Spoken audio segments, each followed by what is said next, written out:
you doing there? Too hard. Mr. Gray. Do you want some inappropriate content? She'll start dancing.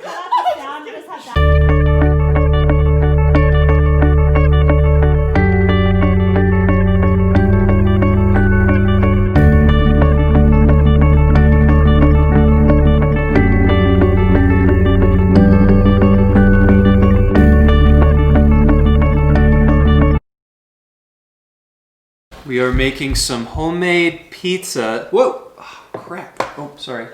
We actually did this on Christmas Day, but I didn't film on Christmas Day, so now you get a little taste of what Christmas Day was like.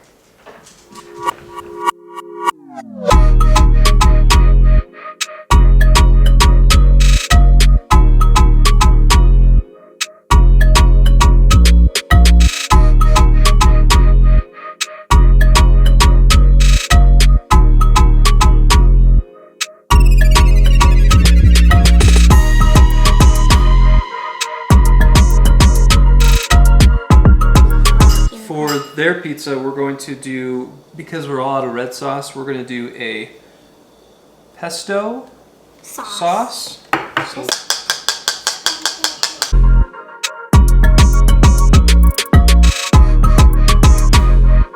okay, we got the pesto spread fairly well on the pizza. I've learned that, like, the kitchen is a great place to spend time with family and friends talking about God's Word. Mm-hmm.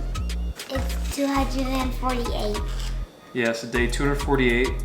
And we are starting the book of Ezra, looking at the first 3 chapters of Ezra.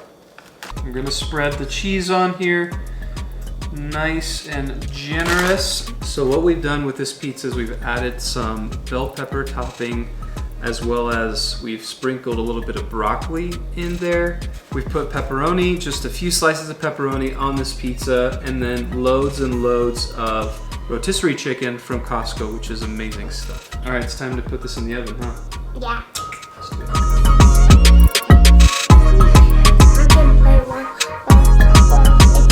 We open up Ezra chapter 1, with it being the first year of King Cyrus's reign, who was prophesied by the prophet Jeremiah as being the Lord's anointed one, through whom he would allow his people to return back to Jerusalem from their exile.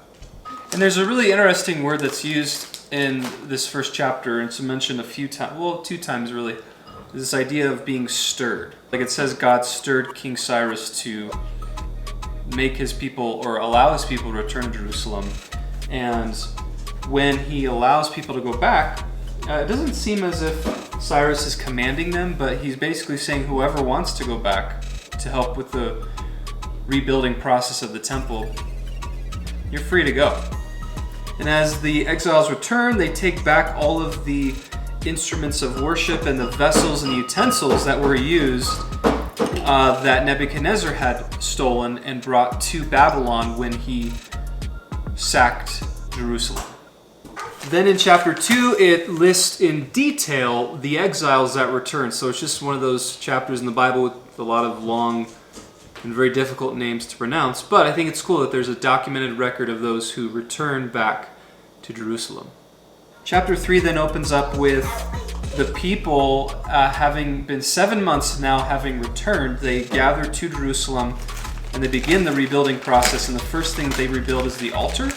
And they do so because they're afraid of the people around them, and they realize that God is the one who will protect them, who will deliver them from those people. So their fear is really based in the fear of God, and that God will keep them and protect them. They erect the altar, and as a result, they then begin the rebuilding process, and they start laying the foundation. When they lay the foundation, the people, it says that the older generation, they were weeping and crying because they remember the former glory, the old temple. And there was also, though, this cry of celebration that went out from the people as they saw the foundation being laid. As I was saying, that one word, stirred, it's mentioned just a couple times here. This might be too hot for you, I don't know, try it out. And it just kind of caught my attention. The reason being was because if you look back in Daniel, after Cyrus allows the people to go back to Jerusalem, Daniel, we find, still stays in Babylon. It just got me thinking, like, why didn't Daniel go back to Babylon with the rest of the exiles? Why did he stay in Babylon? We do know that he had a, high position in the empire, so that could have been a reason for that. That being said, I think I just come back to that idea of being stirred by God to do something. Clearly, Daniel was not stirred by God to go back to Jerusalem, but then there were a lot of people that were stirred to go back, and King Cyrus was stirred by the Lord to allow the people to return. It just made me think that, so often when we see other Christians perhaps doing other things or being successful, seemingly successful in certain avenues of life, it's really tempting to try to mimic what they're doing because we want a similar product. And one thing that we have to understand is when a follower of Jesus is doing the thing that they are stirred by, that God is stirring them into do, that's what God wants them to do. It might not be the same thing God wants you to do or me to do. And what today's reading just reminded me of so beautifully was that the dog is drinking. Do you hear that? That we each have to walk in obedience to the thing that God is stirring us in.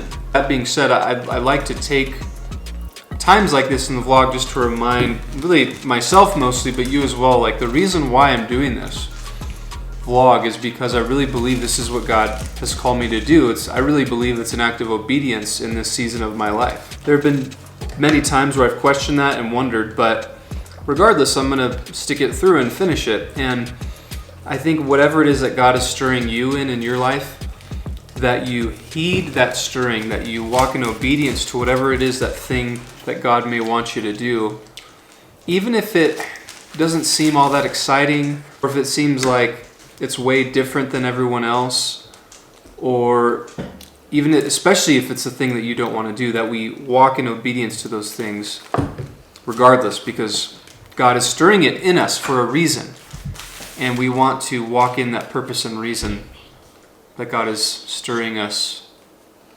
for. Let's take you to the car. You want to go in the car? I know this is itchy.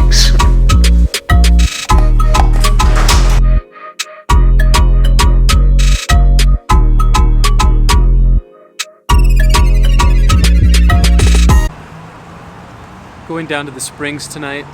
Got to get some gas.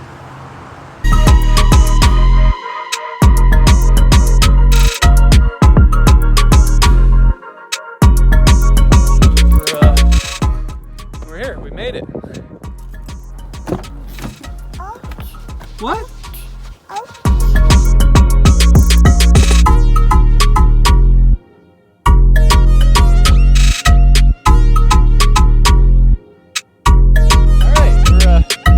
We're leaving.